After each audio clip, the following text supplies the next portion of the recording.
D'abord, pour organiser cet atelier, nous partons du principe qu'aucun pays au monde ne peut pas décoller économiquement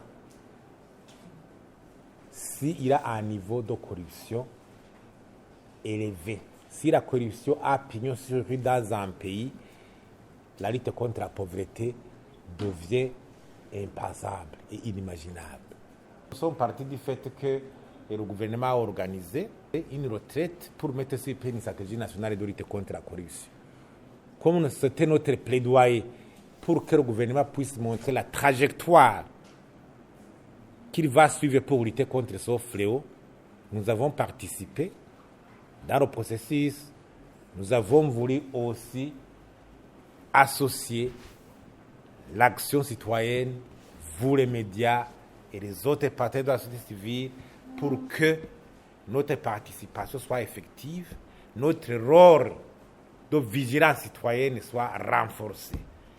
Parce que nous disons que le niveau de corruption actuel au Burundi est tellement élevé quitte à ce qu'il risque d'annihiler tous les efforts de développement qui seront engagés.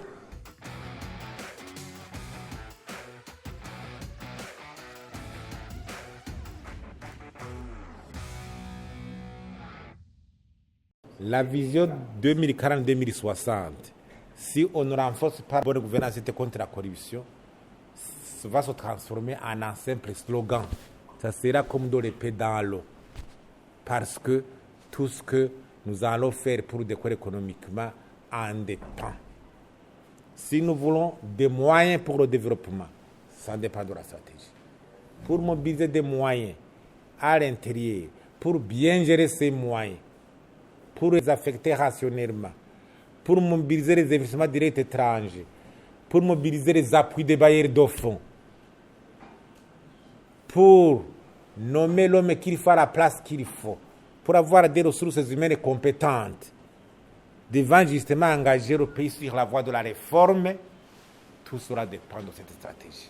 En dehors de ça, alors, ça sera impensable de continuer à parler d'une vision, de la réalisation sera toujours reporté au calendrier grec.